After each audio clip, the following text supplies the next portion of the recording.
Welcome, everybody. Good evening. Thanks for joining us for the inaugural edition of Oil Tech Talk Live with myself, Bob O'Brien, and Alan Mercurio. And our special guest tonight is Alan Warnham. Briefly, just what's behind this idea. NORA wanted to reach out to other people in the education. We kind of end up preaching to the same audience all the time, preaching to the choir. We wanted to expand the educational offerings in different formats. And we wanted to do an online presence. And the first thing we thought of was Alan Mercurio and Oil Tech Talk Chatter. He's got 4,700 members, and Alan's page is the place to be for the oil heat industry. And that's why we asked Alan to partner with us, and we're collaborating on this, and we're hoping to do this every month. I hope everybody enjoys it and learns a lot about it. I'm the education director of NORA. I posted with Alan a lot. I've known Alan for 25 years. Alan Warner maybe 10 or 12 from OESP. But I'll let Alan Mercurio introduce himself. Yeah, hi, everyone. Again, as Bob said, thank you very much for joining us here. We look forward to being able to continue to bring you some information through, through NORA and Oil Tech Talk for continued education. And we can't thank Alan Warman enough for being willing to kick this off with us. So, Alan, thank you for that. Thank you for asking me. Alan, brief intro. Yeah, my name is Alan Warnham. I am the technical trainer for Beckett Corp. Just a little about me. I've been doing HVAC since I was a senior in high school, 1984. I started off as a gopher, actually for a little plumbing and heating company. I was about a month in. We were working on a waste line and somebody flushed the toilet. I decided plumbing wasn't going to be my trade. And I've been doing heating and air conditioning ever since. Great. I've been with Beckett a little over 3 years, and I enjoy training and teaching. Thanks for joining us, Alan. You've done a great job. I got to sat in some of your presentations. Fantastic. Hey, man. Yep. So anyway, we'll get right to it. This isn't going to be more the typical webinar with a lot of slides. It'll be more conversational. So anybody has any questions, just pop them in the box there, the comment box on Facebook, and we'll certainly get them up to Alan and get you an answer. So my first question, Alan, is I was reading an Oil and Energy magazine earlier in the week about fuel agnostic technology. Right. Fuel agnostic combustion technology. What exactly is that? So with today's fuels and the switch to bios and renewables, we developed the RF burner. By the way, that does not mean renewable fuels. The RF is the R chassis, and F stands for fuel. We are working on an RG right now, so it's going to be an R chassis on the gas side. The G is fuel. So the RF does not mean renewable fuels. The burner will handle anything from kerosene all the way up to B100. So the agnostic side is it'll work with whatever you feed it, fuel-wise, with minimal change in setting things up with a combustion analyzer. One of the things with that burner is you'll notice when all the specs and everything come out, every pump pressures are going to be minimum 140, on the average 150 or higher. So we're already going to have the higher pump pressures, the smaller nozzle sizes. So in order to change from one fuel to another, you may have to make an air adjustment or a slight change and use your combustion analyzer to set it up.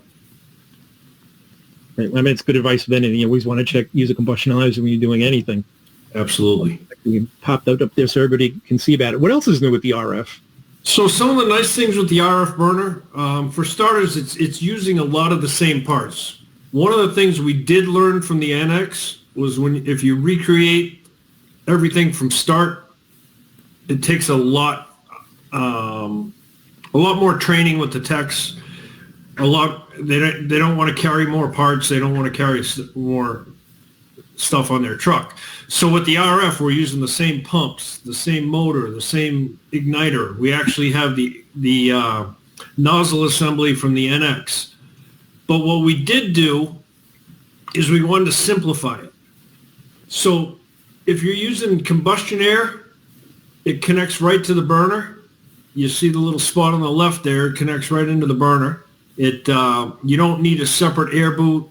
You don't need a separate kit. You can bring either 3-inch PVC or 4-inch sheet metal right to it. When it comes to servicing the burner, there's two little brass 5/16 screws up top, which by the way are hand tight screws. We just need to tighten them up for the gasket. But that whole backside opens. I joke a lot about new old technology. You know, stack switches would drop your igniter out, solenoid valves in the 60s. Well, a lot of your older burners, including the Beckett Commodore, everything came out from the back and you could service it and get right into the fan. Well, it's the same way with this burner. What is nice about it and new is the way the air comes in. That air boot right there already has a trap built into it so that you don't have the cold air sitting right on the pump seal. The pump seal hooks into the inside of the burner. So you're getting the warmer air from the boiler on the pump seal so you don't take the chance of gelling it. It also has wider vanes and starts the circulation and the spin outside of the burner chassis, which allows the burner to run much quieter than any other piece of equipment we've had. Boiler on the pump seal so you don't take all the components are interchangeable, pump, motor, igniter, primary? Correct. Correct. They're interchangeable. The only difference is it uses the same fan as the CF375, not the AFG, but that's a commonly stocked fan in most of the supply houses, so that fan wheel is a CF375 fan wheel. But again, it uses the same pump. The coupling is the same coupling as if you were using an air boot, so the normal Beckett coupling is 3.5 inches long. This one's 3 5/8. It's the same one as if you were using the Fields air boot kit. Great. Yeah, no, when I first saw it the first time, when you flip back the igniter, the plate with the igniter and primary, you can really a lot of room. You can reach your hand in and you can see what's going on. It's definitely an improvement. So this is going to supersede the NX and the AF2? They're going to go away? Correct. Place? On September 30th of this year, we will cease making any new NX or AF2s. The spec, manufacturers have ordered them. You probably won't see them OEM until sometime next year, because manufacturers do have NXs out there. We do have NXs in stock. We'll continue to have replacement parts and repair parts. But this is going to supersede the NX and the AF2. It will work on a pin boiler, but our primary goal is your tighter combustion chambers, your triple pass boilers, your direct vents, things like that. I'm assuming the 375 fan gives you some pretty high static pressure. Right. It allows for that extra push needed with the tighter systems of today. So the only part you need different than what you carry right now would be the 375 fan, where a lot of people don't carry it. Correct. And the longer coupling. Great. I mean, it sounds excellent. So now OEMs, this is going to take the place of OEM applications that are currently using NX and AF2? Correct. Okay. Perfect. It's already out as a replacement burner right now. So we have the RF101 and the RF102. There will be an RF103. It's going to fire up to 3 gallons an hour eventually. But right now it's already out as a burner in the box. We do have specs online. If you go to beckettcorp.com, tap on support, then OEM spec guides, you'll see the RF guide on there already. So we've got a bunch of systems that we've already tested it on. We've already got specs and setups for it. So if you've got an NX in the field or another high static pressure burner you're looking to replace, you can get the RF101, which fires 0.4 to 1 gallon an hour, and the RF102, which right now is 0.9 to 1.75. Remember, those are firing rates, not nozzle size. Excellent. Does it have different heads? I know like the NX had a 6-slot and a 9-slot head. Is this the same, or it has a 6-slot and a 9-slot head. The other difference is, so the RF101, we use a 6-slot head. It also has a cast iron throttle ring on the end. So the RF101 has a 6-point throttle head. So in other words, there's 6 stops on it to help with the swirl chamber. The RF102 uses the 9-slot NX head with a 4-slot throttle ring. That's just to control the tertiary air or the depth? Correct. It's to control the air and to help with the, it's actually, if you look at the end of the burner, it's really cool. I geek out over a lot of this stuff. I love the heating trade. I've had a cartoon Hartford loop tattooed on me for 25 years. Mm-hmm. But if you look at the end of the burner, it actually swirls. You can see the mix. We spent a lot of time looking at the NORA with the quartz cylinder on demos, and you can see that. You can see that. So that's what helps with that. The other thing that helps with that is if you remember on the Beckett AF, we've got the 2 air bands on the side. You've got the larger one for your main, and then you've got the side band. This has air discs. So there's 3 air discs that can come with this. The red one for up to about 0.75. The white one goes up to about a gallon 10. And then you get the blue one. They're 3 different size air discs, 1.5-inch hole, 2-inch hole, and 2.5-inch hole. So that's your main air. You still on that side of the burner, you still have one adjustment there for your secondary air, your fine tuning. But rather than having the 2 air bands, you've got the air disc, and that's how we're controlling the air. Right. That should help with the linting issues too. Getting some fuel on the air shutter, the air bands, and linting and stuff like that. I think there's a better system than that. Correct. Now it's sealed. You're not going to get any of it, so when you're bleeding the pump, it won't get sucked in. Is there any overlap with those plates on the sizing, or when you there's a little bit of overlap. We should be releasing when we release the full manual. It'll give you the full sizing, but there's about probably a 2 nozzle size overlap. Nice. So it's a great setup. One of the other big things we did with this burner, so one of the things that people don't seem to understand or know how to do with the NX is zeroing it out. And one of the biggest issues we have with NX service calls, they haven't been zeroed out right, so the head wasn't set right. This is locked in and zeroed out and locked in the factory. You don't have to set the Z dimension. The Z dimension has been set. There's 2 tiny little torque screws on the bottom of the escutcheon plate that lock it in place, and it's tightened down. It does explain how to do it in the manual when you get it in case somebody does that. But we use the 2 little tiny torque screws on purpose so that you don't have that torque spit in normal cases in your tool bag. So if anybody did decide to adjust that, they had to work at it. I'm sure they will. Yes. Yes. You need to keep those guys on phone tech support busy. Yes. One other quick question. Pressure switch, is it set up to use with a pressure switch? So yes, on the other side of the burner, I don't have a picture of that side of it right now, but on the other side of the burner, there's 2 little holes. So what we can do is if you do use your outside air, also what a lot of people don't realize is NFPA 31-2010 has a provision in it that all oil burning appliances shall have a combustion air proving switch or a block vent switch. Now it does say confined space, but it's going to be hard to find a system that's not in a confined space in any house built after 1990. Sure. Yeah. Nobody does the calculations, but if you did, 95% of applications are going to be in a confined space. There's actually one county in Connecticut that's been failing people if they don't have a block vent switch on it.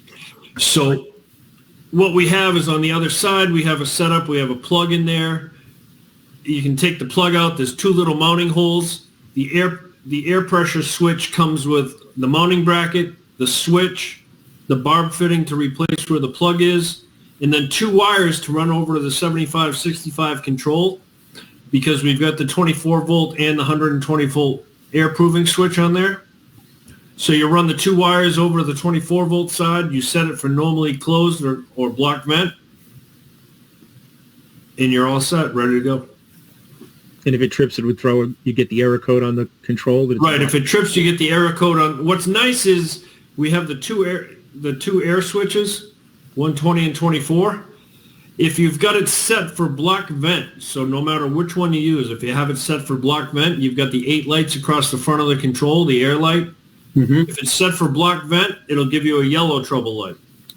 If it's set for normally closed or combustion air, normally closed or block vent is a red light.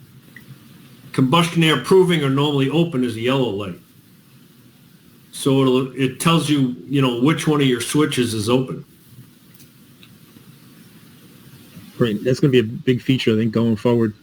Yeah. Combustion air problems are pretty common. Or lack of combustion air, lack of sufficient combustion air, I should say. Absolutely. You want to touch on anything else we missed, or?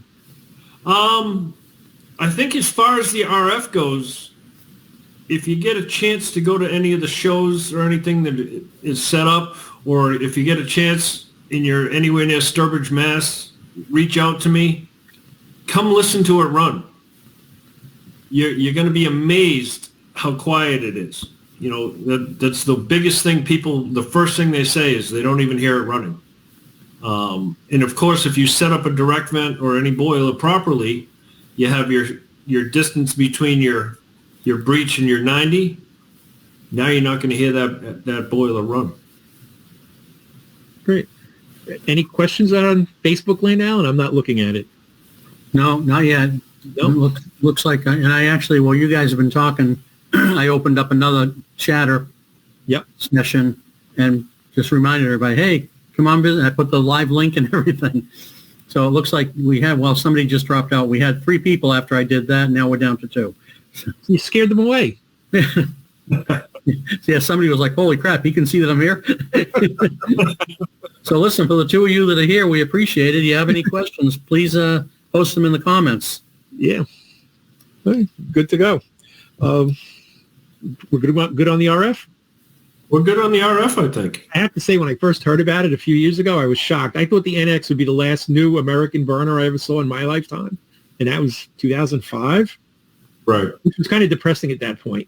That, you know, I thought that was the end of the line. So, I mean, it's great that Beckett stepped up and, you know, from the ground up designed a whole new burner in, you know, 2025 and getting it to market now. I never thought I'd see it. I'm impressed with the burner, too. From the applications we have it in, we've got it in some B100 applications. We've got it in B50 applications, and it's running great. That's another question I have. It's rated. It's UL listed for biodiesel, renewable diesel. Correct. It's UL listed for bio or renewable, also kerosene on up. So it'll handle any of the above. Great.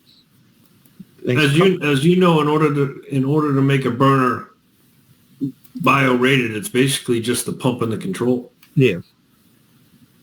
But you still need to get it listed though, right? With each fuel. Oh, absolutely. Absolutely. Yeah. It is UL certified and UL listed. Perfect. Future. I think it'll be the last yellow flame burner you're going to see made. Oh, I honestly believe in a few years, when we get into the higher bio content without sulfur, you may see some blue flame stuff coming out.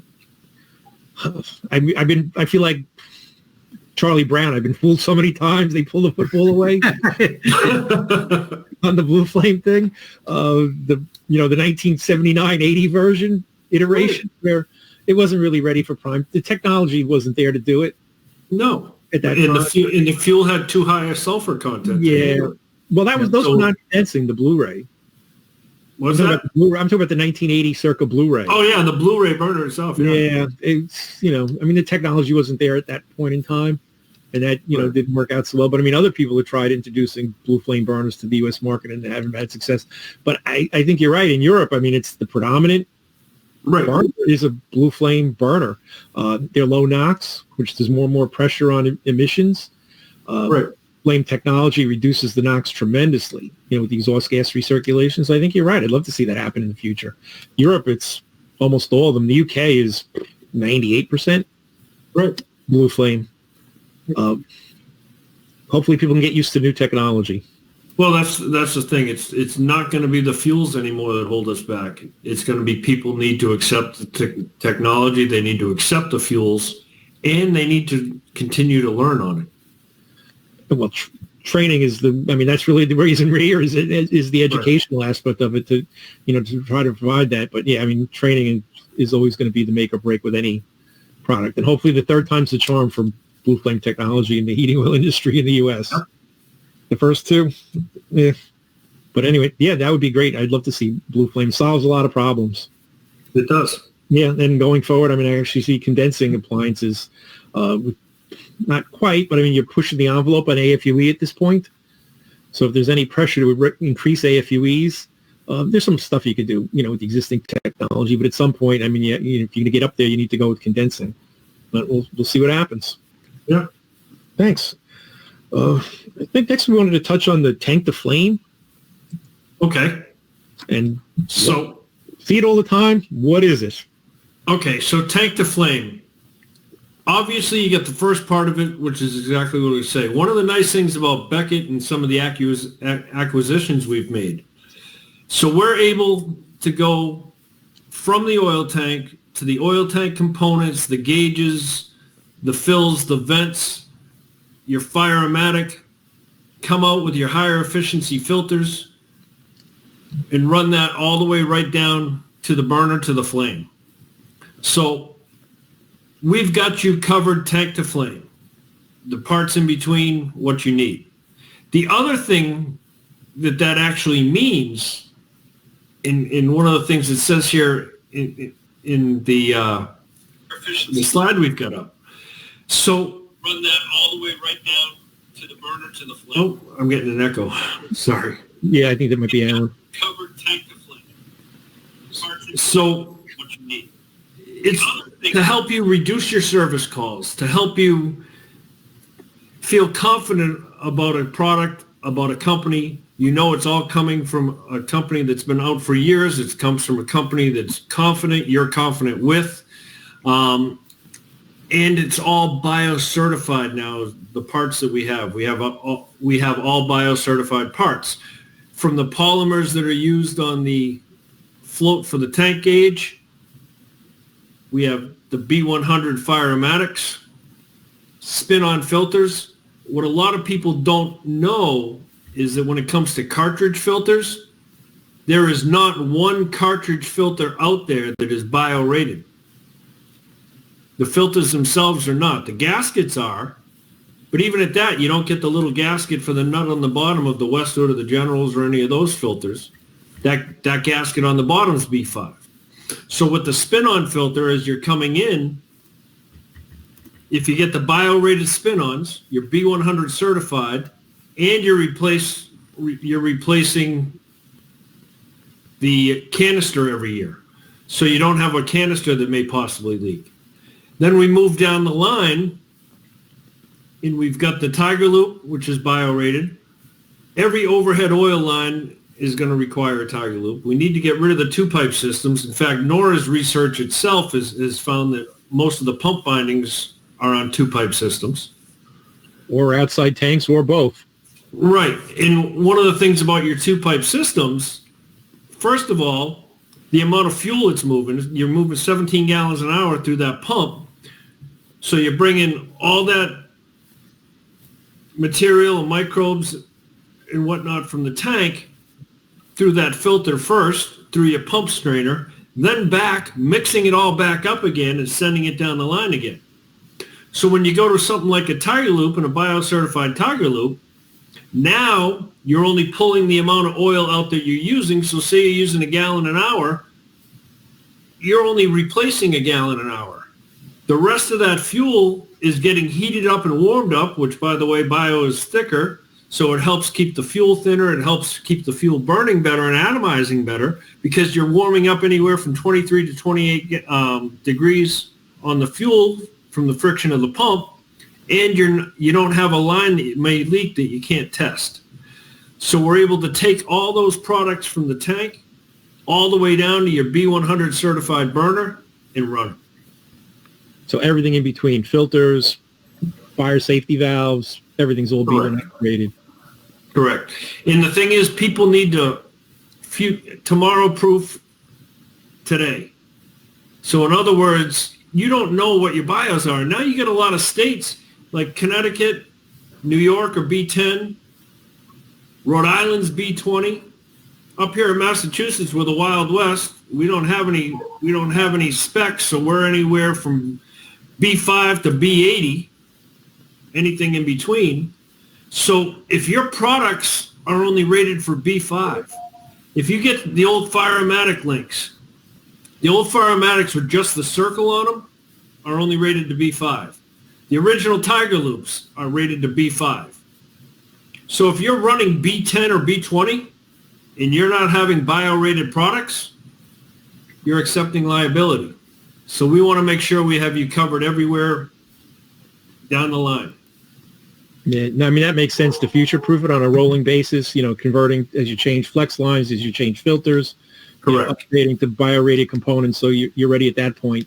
If it were to go to higher blends, in a very short period of time, it would be impossible to change 5 million oil filters that are out there approximately, right? It's going to take a little while to change 5 million of those. So doing it on a rolling basis makes a lot of sense. And which is also why I can either lead into it now or we can get into it. But on the other slide is go ahead. Well, on the other slide we have is the filter adapter, because we're talking about future proofing.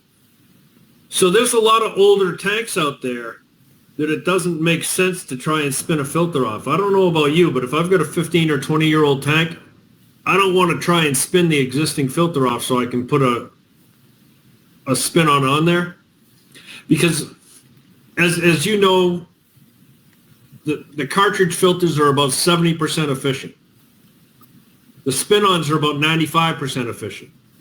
We need to grab those particles because biofuel is a cleaning agent. It's breaking the stuff up in the tanks and sending it down the line. We need to grab it. So with the spin-on adapter, we've got 3 of them out there. We've got one that'll handle the general 1As, the Unifilter 77, the Westwood, and we're actually working on it right now so it'll be able to work with the Mitco. The Mitco cover is a little bit thinner, so we got to change the four locking nubs inside. But we have another one that'll handle the FB4 all the way up to an FB10. The next one is for the general 2As. So you can take the existing filter, put the spin-on adapter into it, never touch that top part again. In fact, people are funny. They're like, I don't have to replace that gasket every year. And the one thing I tell them, do you replace your engine gaskets every year? The only time you worry about that gasket up top is if for some reason somebody loosens it up and causes it to leak, but you now have a spin-on filter on the bottom. So you never touch the center bolt again? Correct. And I guess we have a question? Yeah. Okay, can you guys hear me? Absolutely. Yes. Okay. So Josh Gilbert, Josh, thanks for being here and thanks for asking the question. Josh is asking, are we potentially going to see more nozzle heaters and or some sort of oil line heater for outside tanks as bio gets more prevalent out there? Currently, he's in an area that is not really using a lot, if any. Right now, they're using pretty much just straight fuel oil. I'm guessing anywhere from B5 to B15. I don't think you can use less here in the state of Pennsylvania. Well, yeah. And Bob, you might... Yeah, NORA's done a lot of research, and we have continuing ongoing research into outside tanks with renewable fuels, with biodiesel. The cloud points are obviously, and 4 points are obviously higher on biodiesel than heating oil. But I mean, I started in 1978, and let me tell you, there was plenty of frozen tanks before even anybody heard of biodiesel. I spent a lot of time outside, push pulling, and, used a torch in those days, thawing out oil lines in the bottoms of tanks and everything else. So it's not a new problem, and it's not a specifically renewable fuel problem, but it is going to be an issue going forward with outside tanks because of the cloud point and 4 point with biodiesel. So NORA's done a ton of research on that with immersion tank heaters. We're actually working on an external tank heater now, heating enclosures, all different types of stuff. There's a report up on the NORA website of what we did a couple of years ago, but it's an ongoing process. The nozzle lines for the nozzle heaters, the way they work is they really just work on the startup. They're not high wattage, very low energy, both the Beckett and the Carlin version. Very low inputs. They will heat the oil that's sitting there in the assembly, in the nozzle adapter and in the assembly. But once the burner starts, that fuel moves out so rapidly, those 3 watt, 4 watt heaters aren't going to transfer a huge amount. So does it help? Yes, on startups, but does it solve the problem going forward? No. But as Alan was talking about, a deaerator where you get the fuel a chance to circulate in the house, not installing filters when you have an outside tank. You want to install filters near the unit, near the furnace of the boiler, not where it first enters the house, where you get a chance of getting those wax crystals and overloading the filter. I've been on jobs not that long ago. I don't know what the bio content was. You change the filter, and before you even got your tools put away, the new filter's clogged up again with wax crystals. Moving that over to the boiler, using an oil deaerator helps a lot. So it's an ongoing process. Additives can help with it also. So I don't think it's going to be like a magic bullet. I think it's going to be an all of the above solution depending on where you are and the application. NORA's looking into doing some research this winter on some field sites with mobile homes. Nothing's definite with that. They're all outside tanks, obviously. A lot of them are using Kera right now, so we want to be able to use renewable fuels, low carbon fuels in those applications. There's quite a few 100,000 of those mobile homes out there right now, so it's an important market. It's not something you want to ignore, but it's an ongoing. It's a work in progress. So there's no set answer, but there's a lot of partial answers. Yeah. But I can echo what Alan said about two-pipe systems. It's probably a good idea to avoid it. Charlie Massoni retired from Beckett. Opened my eyes to this a few years ago when he did a demonstration with clear tubing. Air comes out of fuel a lot easier than it goes back in. So if you have an overhead oil line, you can have the vacuum gauge at the burner can read 0, but if you're up at the ceiling, you could be 7, 8, 9, 10 inches up there. And those air bubbles that get pulled out don't go back in as fast as they come out. And that air in the fuel leads to a lot of combustion problems. I think a lot of these random sooting, unstable pulsations, and all these other minor things is from air in the fuel. So, right, the nozzle is meant to deliver fuel, not an air-fuel mixture. But I can second it. That's also one of the reasons we're finding nozzle line heaters are not a good idea, because now you have air in the bio, and when you heat up air, those air bubbles expand 7 to 10 times their size. So if you're heating your nozzle line during the off cycle, you're actually pressurizing your nozzle line and causing afterdrip. Yeah, it'll push the fuel out the nozzle. You see that? Yes, I mean, the existing nozzle heaters, I don't think are really going to be a solution in the long run. There'll be other ways around that, whether it's heating the tank directly or heating the fuel somehow. Chemicals are an all of the above solution. Thanks for the question, Josh. I hope that answers it for you. Yeah, I'd like to also just give a shout out and welcome to Jarrett Simonetti. Thank you for joining us, brother. Okay, thank you. Sorry to interrupt, Alan. I forgot where we were. No, that's all right.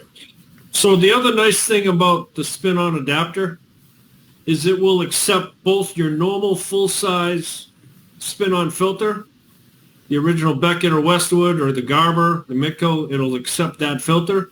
It will also accept the F99, which is the smaller filter. The larger filters are 21 to 29 gallons an hour, depending on the brand. The smaller ones are 16. I don't know any house using more than 16 gallons an hour unless you got a B pump 2-stage 2-pipe.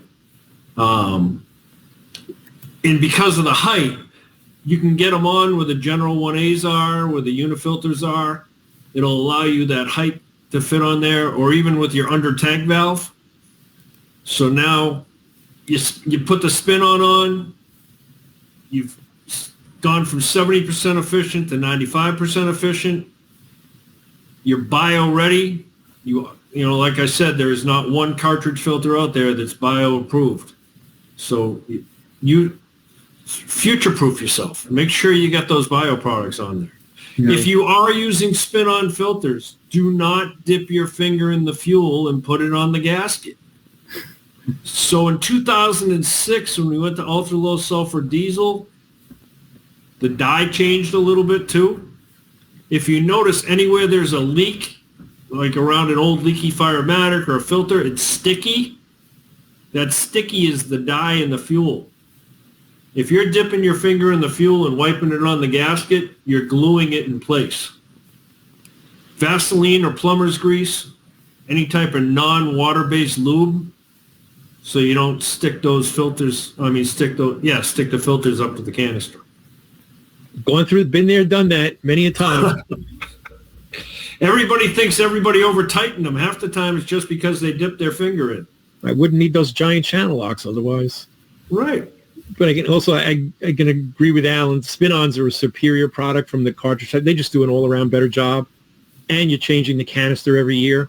Canister leaks, it's a major weak point. When I first started, you rarely saw a canister leak. Starting in the late 90s, I would start seeing them all the time. And with spin-ons, you don't have that issue. When they actually I did this in my house too. You know what they say about the shoemaker's kids? I put double filtration probably 20 years ago. And at the time, everybody said, use a cartridge first and then spin on second. The cartridge gets the most of the junk, and you can leave the spin on for 3, 4, 5, 6, 7, until it plugs. You can't. You have to change that spin-on. That's really, really thin steel on that spin-on canister. Doing that annually is important. On every maintenance call, you want to change that. If you have two, unfortunately, you have to change both of them. Well, and the thing is, too, is we want to make sure we start doing it in the proper order. Beckett's actually changing a lot of their manuals, paperwork, and things like that. For years, we've always said nozzle, filter, strainer. Well, we're changing it all to say filter, strainer, nozzle. Especially now with the smaller pieces coming through, with the debris that's coming through with the bio, because it's breaking it up. You need to change the filter first, and you need a good quality filter. Then you change your pump strainer. Then before you even take your nozzle line assembly out, purge the low pressure side, get the air out. Then take the nozzle line off and purge the high pressure side, because you've loosened all that stuff up that's on the other side of the pump strainer. And that's all smaller than the eye can see with a lot of it, but it will plug up a nozzle. After you've purged both sides of the pump, now you want to pull your nozzle line assembly out, take the nozzle off, either a brake clean, carb clean, something like that, down the nozzle line assembly. If you use a degreaser, you need to pour clean oil through it. If you don't, that degreaser leaves a film and you're plugging up the nozzles. Been there and done that too. From not clearing out the assembly, you get a plug nozzle again most of the time before you left the house. Right. I think that's behind a lot of the people blaming nozzles for failing a week, 2 weeks, 3 weeks, a period of time after, where there's nothing in there to degrade. Things you got to remember about a nozzle: it's only brass and steel. There are no moving parts inside of a nozzle. If the nozzle ran, then it doesn't. It's a symptom. Sometimes just replacing the nozzle fixes it, because whatever junk you left behind is now you took out with the nozzle. But a nozzle itself is solid brass and steel with no moving parts. So nothing's changing in it. Alan, I never really thought of this, so I'm not challenging you, but I do want to ask you, what about the distributor? I notice when you look at the cutaway of a nozzle, how they refer to that as the swirl. It's a swirl chamber. It's a swirl chamber. Yeah, the swirl chamber. Part. Right, But it's right. not a moving part. No, I'm with you, brother. I'm just I guess I just made an assumption, which we should never do, is that the distributor there that has the tangential slots, right, is what was spinning in there under pressure, which is why they called that a swirl chamber. Swirl chamber that doesn't move. Okay. Well, I know the chamber doesn't move. No, neither does but we're good. Neither does the distributor. Right. Okay. So now that I've interrupted you, can I ask? Josh has a couple more questions. Can I throw them in before we go on? Sure, absolutely. Okay. So let's see. Let me go back to. Oh gosh, where are you, Josh? Okay. So he actually had, while you were talking, one of his questions, Josh is asking, is that why sometimes the spin-on filters seem to suction cup to the top? I'm thinking he's probably talking about when you said don't dip your finger in the oil. That'll do it, or not putting anything on it at all will do it. Yeah. So and then he's also asking, would you still recommend the double filtration? At his house, he has a 1A25A and then a spin-on the Tiger Loop. Dual filtration is always the way to go. Yeah, I agree. Canister filters, I'm getting a little worried about, only because, like Bob said, I'm getting a lot of them that are leaking. And you're not biocertified. If you've got a canister filter with no bolt on the bottom, you're a little better off. But again, the filter inside is not biocertified, and we've had quite a few cases where between the additive and the bio, you open it up and a third of that cartridge is missing. It got emulsified and sent down the pump. We actually have nozzles that they cut open when we were trying to find out, some of them that were sent back, and there was goo inside. We couldn't figure out what it was. We had it tested, and it's actually filter. So if you're going to dual filtrate, you might want to think about dual spin-ons. Yeah, for years I did dual filtration with one canister, and I didn't know any better. It was Right. Everybody thought it was great. And as far as keeping, strainers and pumps and nozzles and assemblies clean, it did a fantastic job. Yeah. It works. It's filtering in depth. Cleaning up after Jim retired, and I was going through some of the stuff at the training center. I found a tech bulletin from 1988 that Beckett released recommending dual filtration back in 1988. What's old is new. Yeah. I remember getting those in the mail in an envelope. They would send them out. They already pre-punched to put in a binder. Right. In fact, I remember getting one on how to convert a GE downfire to a Beckett. I remember that one too. It's giving up how old we are. Although I guess the video does that. You don't have to say anything. It's pretty obvious. Okay, thanks. We also wanted to touch on, what do you see with the problems with installers and techs? What's the most common issues do you see, and what are the solutions to it? Well, the most common issues we're seeing are setup issues.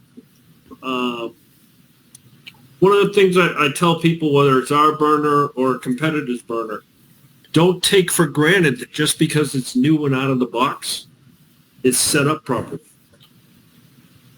Verify what static plates are supposed to be in there. Verify your Z dimensions, your electrode dimensions. And when it comes to the fuels itself right now, we're finding there's a lot of cases where you end up dropping the nozzle size and bumping up the pump pressure. Putting a 2-minute post purge on. So we're getting calls for rumbling or after drip. And that seems to solve both of those. Yeah, I mean, I agree with that. But people think it's plug and play, or they'll go with the air bands at this, the air gates at that. I should be good. That's why you need a combustion analyzer. Amen.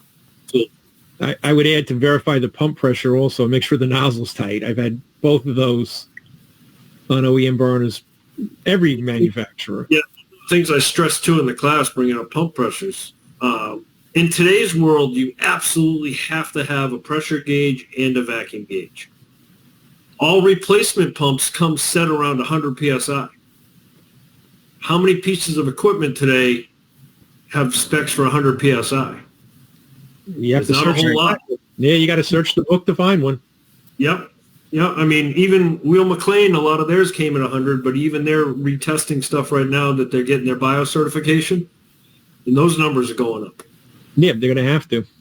Yeah, so what happens is now you go ahead and you put that pump in at 100 PSI and you don't set the pressure, you're under fire. Or what other people are doing is they're just cranking the pump pressure up and not changing the nozzle, and now you're over fired. I actually had a guy a couple of weeks ago tell me that he was taught that every 4 turns or every quarter turn on the pump pressure was 10 pounds. Don't need a gauge. Yeah. As long as you can he was wrong. He was mistaken. Yeah. No, I mean, you need a pressure. You needed it always. And again, a lot of it's because of what we were taught. This is what he was taught. I was taught a lot of mistaken things. I was taught how to size boilers by standing across the street. Close one eye. You put 3 fingers up. If 3 fingers covered the house, it was 75,000 BTUs or a 3-section boiler. So I was a skinny young kid. I put a lot of 4-section boilers where they didn't belong. What if you have fat fingers? Then what? Yeah. You can oversize. So, I mean, a lot of it's what we were taught, which is why the trainings are so important, what you're doing, what you're both doing, training the tech, showing them the right way. We were just taught wrong. You don't know what you don't know. Right. Yeah. I mean, you learn something new every day. Absolutely. Yeah. And sometimes from the strangest places you'd never expect it. In with the troubleshooting and the training thing, the 7565, can you touch on that a little bit? How that can help techs troubleshoot? Yeah, so the 7565 control, it is extremely simple to use. A lot of people now are, finally getting into it. The app, the My Technician app, is a Bluetooth app. It is not a Wi-Fi. It does not require a signal. It is a Bluetooth application. If for some reason you have 0 signal in the house and your phone is searching for signal, the phones are designed to try and find cell first so they don't let things work. If you put it into airplane mode, it shuts the cell service off and the Bluetooth will work. By the way, that works for you guys Bluetooth speakers too. So with the Bluetooth application, what we can do on the 7565, it does not require any tool to plug in. There is a Bluetooth card inserted into the control. It's part of the control. It has a 50 cycle history. So it's not just 15 cycles. It goes back through the last 50 cycles. It's going to give you your good cycles and your bad cycles. You also have a fault screen. If you go into the fault screen, it'll give you the last 15 faults, and it's going to tell you how many cycles ago it was. So if the homeowner said he only hit the reset once, and you pull up the history and you see the last 4 cycles say no flame detected, you can tell him he was wrong. But it's going to allow you all that. Right next to the fault, there's a little information button. So there's an eye with a circle on it.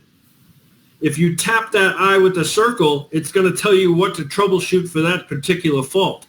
Yep. So it's going to cut your troubleshooting time down. So say, for instance, you have a shorted CAD cell. The control says shorted CAD cell. You hit the information button. It's going to have you test the CAD cell eye. It's going to have you test the CAD cell leads. It's going to have you verify that the head's not plugged, and then it's going to tell you, verify the control. So it's going to go down through the list of the different things to test for that particular fault. It allows you setting-wise go up to 2 minutes of pre-purge, 8 minutes of post-purge. It has an ignition carryover setup. What ignition carryover is, it allows the igniter to stay on for up to 90 seconds after your trial for ignition. So if you've got a direct vent boiler, a tall outside chimney, or an air boot or something like that that's bringing that cold air in, a lot of times that draft damper is doing this because that's that flame coming on and off the head trying to stabilize. Well, this will allow the igniter to stay on for up to 90 seconds, keep that flame on the head while it warms up and gets itself going.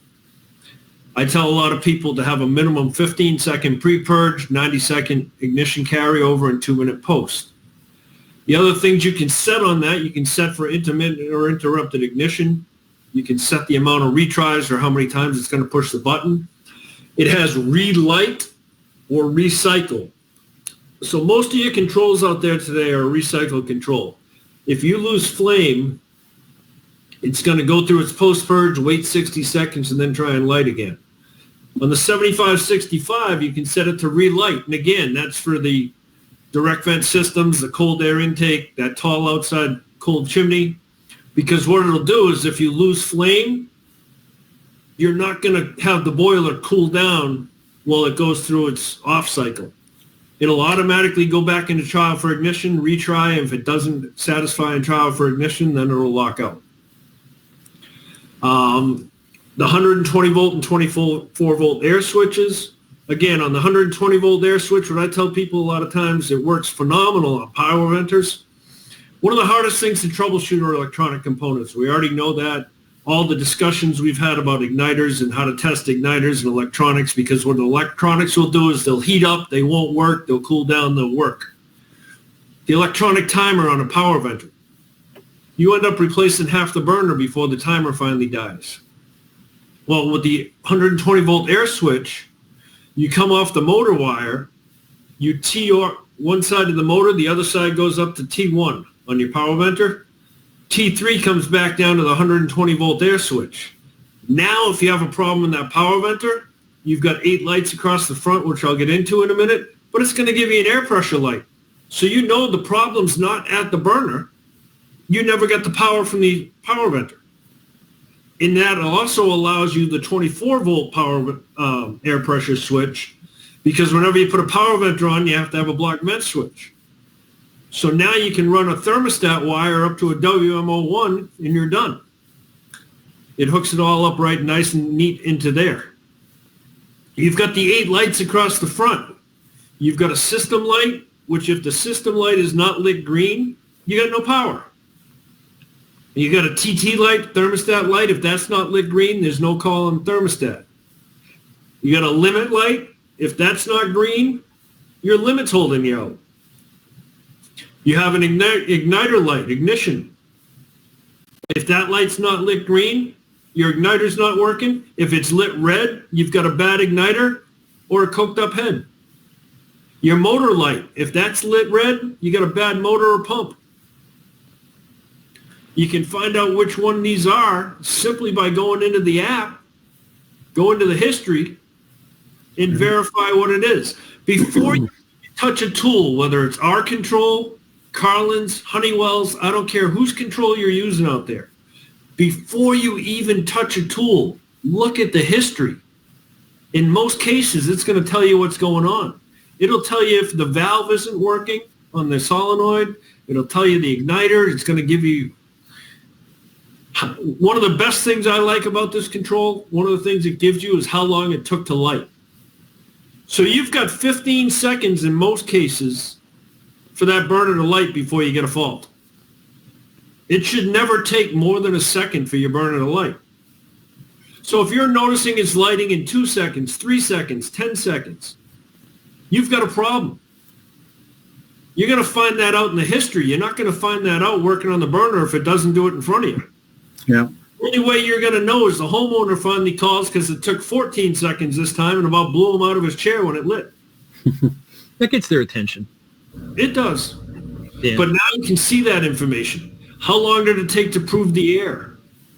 It gives you the time it ran and the time it was off. So you got a 40-degree day outside. Your customer calls you up and says, hey, I'm short cycling. You scheduled to go there in 3 days to look at it.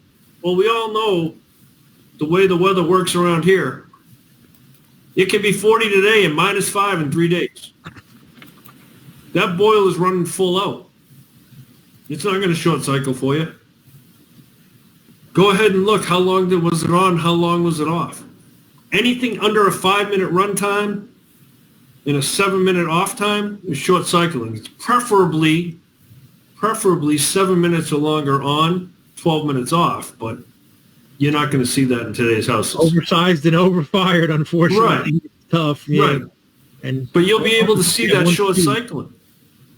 Yeah. And this is all stuff you pick up from the history without even picking up a tool. You opened up your phone or your laptop or your tablet, you tied into the Bluetooth app, and you got this service information at the tips of your fingers. I used to joke that I was a lazy tech and other guys would call me that, only because if there was a tool or a control or something that made my job easier, I had it. I wanted to get in, troubleshoot, and get out. This control does that without even picking up a tool. Remember the OnWatch, the monitor? Yeah. So I have one at the training facility, and I tell people, I open up the OnWatch and I say, okay, you see this right here? I paid almost $900 or $800 for this back in 2000. I probably couldn't sell it for $20 right now because it's all inside that control. You want to buy one? Yeah. Got one. Yeah, I got one too. But I mean, I was thinking about it when you were talking about all that. John Bunting, God rest his soul. So it was still $500-600 used when I got it, and used it a few times. It was a lifesaver. But all the modern controls, not just the 7565, all the competitive controls do the bulk of what that did all the time, every time, without having to spend this kind of money and go over there, put it on, take it off. So it's, I mean, you really want to use every tool that's available to you. And these controls are, the newer controls are just absolutely fantastic. 6 or 7 years ago, installed a boiler, summer. Installation guys did it. It worked for me. First thing the next morning, the guy has no hot water.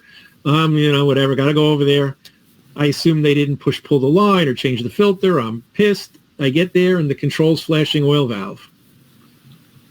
That would have been the last thing that I would have looked at. I would have been pulling the filter and checking the flow and checking all kinds of stuff. But there it is, flashing oil valve. Ohm it out. Coil's bad. Changed it. Gone in 5 minutes. I would have been there for an hour at least, hour and a half. Going through the entire routine. And at that point, I'm like, this is definitely the way to go. Well, that's what today's technology, like you said, it's what it's doing for you. Oh, it's already there.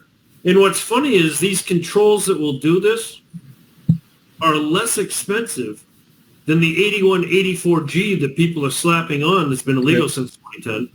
But they're slapping an 8184G on. They're paying a lot more for that 8184G than they are for a control that's going to save them time and help them in the future. Oh, it's a huge, I mean, each one is a step up. I remember when the 7184 came in and you had the little flashing button, you could press it and get the ohms. It would do it on 400 ohm increments. I thought that was great. And then they got the little quick look, the on, the plug-in. I still have a couple of those. And I thought that was great. You had to sit there and wait for it to come around.